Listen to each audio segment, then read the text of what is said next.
आह्वान आपके सामने रखना चाहता हूं। वो मेरे दिल की बात है, लेकिन सिर्फ मेरे दिल की बात नहीं है, वो आप सबके दिल की बात है। पहली बात, ये जो तोड़ने वाले हैं, ये इस मुल्क में 2 दर्जे के शहरी पैदा करना चाहते हैं, 2 दर्जे के नागरिक, 2 दर्जे के सिटीजन बनाना चाहते हैं। एक फर्स्ट क्लास और एक सेकंड क्लास, एक मकान मालिक, दूसरे किराएदार। दिल्ली में मैं देखता हूं कई बार, हमारे दोस्तों को कभी कभी जोश आ जाता है, कहते हैं हिंदी राष्ट्रभाषा है। मैं पूछता हूं भाई कहां लिखा है? हिंदी राष्ट्रभाषा है, ये कहां लिखा है? संविधान में तो नहीं लिखा। ये हिंदी तो 250 साल पुरानी जुबान है, कन्नड़ा तो 2500 साल पुरानी। तो ये जो तुम सोचते हो कि तुम मकान मालिक, हिंदी वाले मकान मालिक, बाकी लोग किराएदार, ये तो नहीं चलेगा ना। इसी तरह से इस देश में कोशिश हो रही है कि एक खास मजहब वाले मकान मालिक और बाकी सब किराएदार।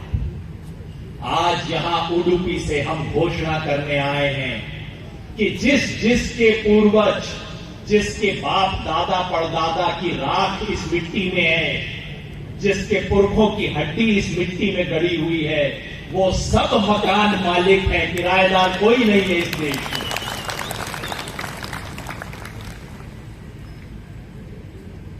दूसरी घोषणा,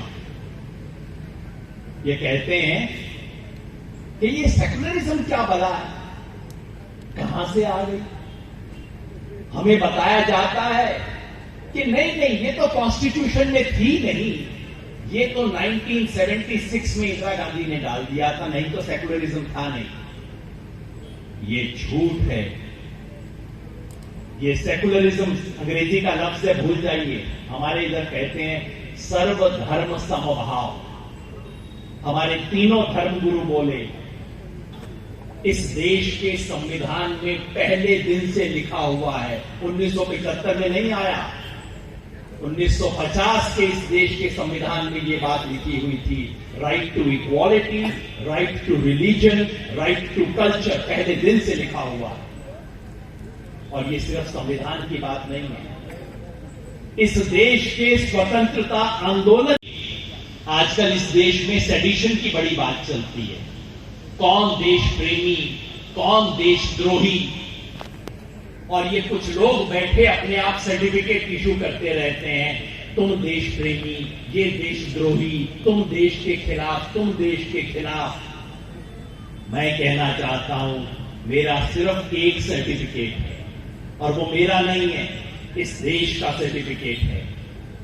जो इस देश के लोगों को जोड़े वो देश प्रेमी है, और जो इस देश में हिंदू मुसलमान में, हिंदू सिख में, ईसाई मुसलमान में, इस देश में भाई भाई में, बहन बहन में नफरत फैलाए, लड़ाई करवाए, घृणा फैलाए, वो देशद्रोही है।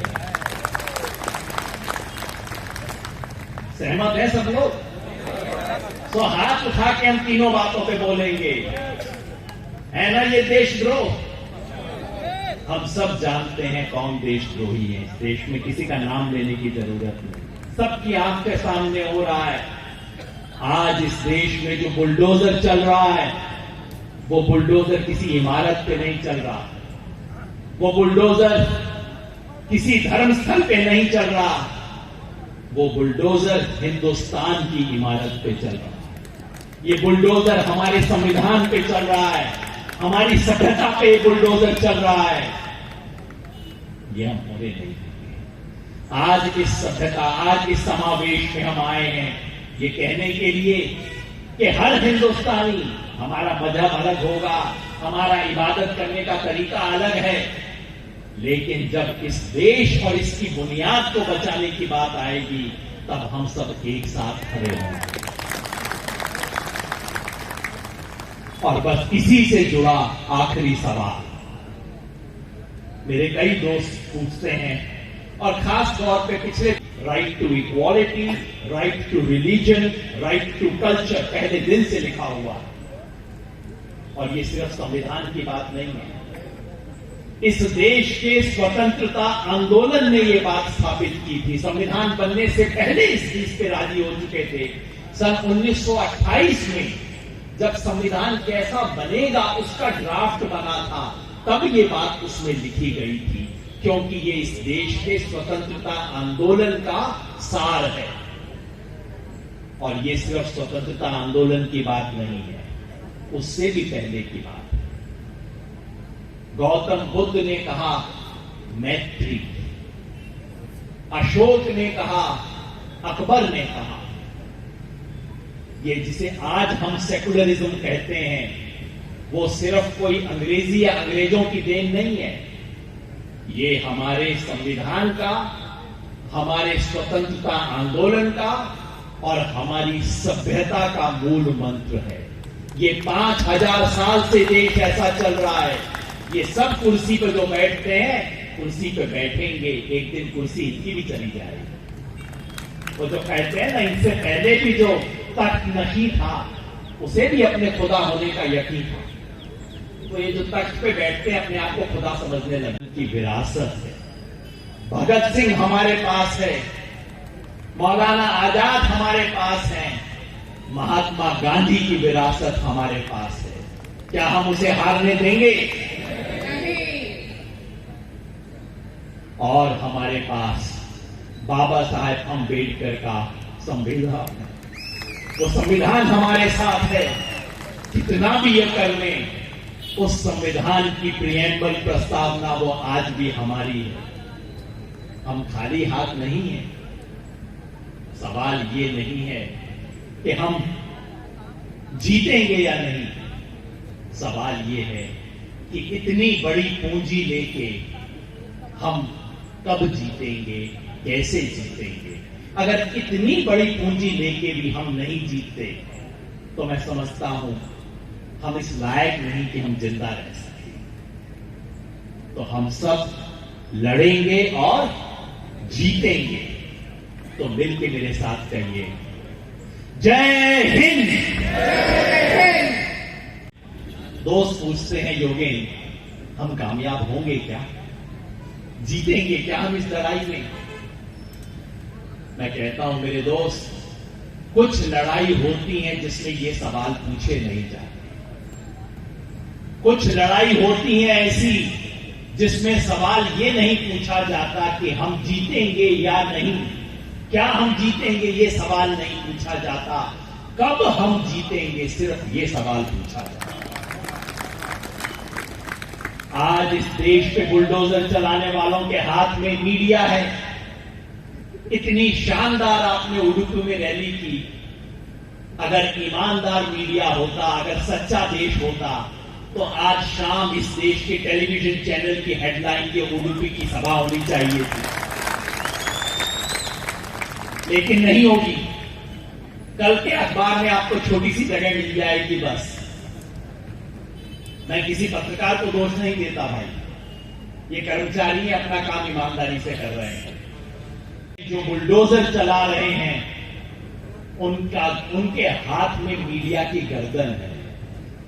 मीडिया उनके पास है, पैसा उनके पास है, कुर्सी उनके पास है, लाठी उनके पास है, पुलिस का डंडा उनके हाथ में, बड़ी बड़ी कुर्सियां उनके हाथ में, बड़े सरमाएदार उनकी जेब में और मीडिया उनकी गर्दन में, मीडिया की गर्दन उनके हाथ में। तो हमारे पास क्या है? हमारे पास इस देश की मिट्टी है, हमारे पास गौतम बुद्ध है, हमारे पास बसवन्ना है, हमारे पास स्वामी विवेकानंद है, सूफी परंपरा है।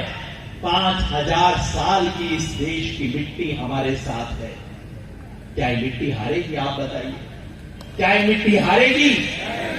जरा हाथ हिला के बताइए कि ये सेकुलरिज्म जो है, ये स्वधर्म है इस देश का, ये देश का धर्म है। ಭಾರತ ದೇಶ ಸನಾತನವಾದನ್ನು ಒಪ್ಪುವಂತ ದೇಶ, ಪುರುಷ ಪ್ರಧಾನವಾಗಿರ್ತಕ್ಕಂಥ ಒಪ್ಪುವಂತ ದೇಶ. ಬಹಳ ಸಮಾಧಾನವಿಲ್ಲದೆ ಈ ಮಾತುಗಳನ್ನು ಹೇಳಬೇಕು. ಇಲ್ಲಿ ಬರೀ ಪುರುಷರಿಗೆ ಸ್ವಾತಂತ್ರ್ಯ ಇತ್ತು, ಬರೀ ಒಣವೆ ಆಗಿತ್ತು. ಕೆಲವೊಂದು ವಿಚಾರಗಳು ಸನಾತನವಾದ ವಿಚಾರಗಳು, ಅದಕ್ಕಾಗಿ ಹಿಂದೂ ಅನ್ನೋ ಶಬ್ದದಿಂದ ನಾವು ಬಡದಾಡೋದು ಬೇಡ. ನಾವೆಲ್ಲರೂ ಒಂದು ಅನ್ನೋ ಶಬ್ದದಿಂದ ನಾವು ಬಡದಾಡಿದ್ರೆ ಎಲ್ಲರ ಕನಸು ನನಸಾಗ್ತದೆ. ಅದಕ್ಕಾಗಿ ಸಮಾನತೆ ಸಹಬಾಳ್ವೆ ಒಂದೇ ಹೇಳಬೇಕು. ಸಮಾನತೆ ಸಹಬಾಳ್ವೆ ಅನ್ನೋ ಒಂದು ತತ್ವದಡಿಯಲ್ಲಿ ನಾವೆಲ್ಲರೂ ಕೂಡ ಬದುಕಿದ್ದೇವೆ. ಅದಕ್ಕಾಗಿ ಇನ್ನೊಂದು ಸಾರಿ ಜೋರಾಗಿ ಹೇಳ್ತೇನೆ, ಸಬ್ಕಾ ಮಾಲಿಕ್ ಏಕ್ ಹೇ, ದೇವನೊಬ್ಬ ನಾಮ ಹಲವು. ಏನ್ರಿ, ದೇವನೊಬ್ಬ ನಾಮ ಹಲವು, ಸಬ್ಕಾ ಮಾಲಿಕ್ ಏಕ್ ಹೇ. ಅದಕ್ಕಾಗಿ ನಾನು ನನ್ನ ಮಾತುಗಳಿಗೆ ವಿರಾಮ ಕೊಡ್ತೇನೆ. 1 ನಿಮಿಷದ ಶ್ರದ್ಧಾಂಜಲಿ ಅರ್ಪಿಸೋಣ.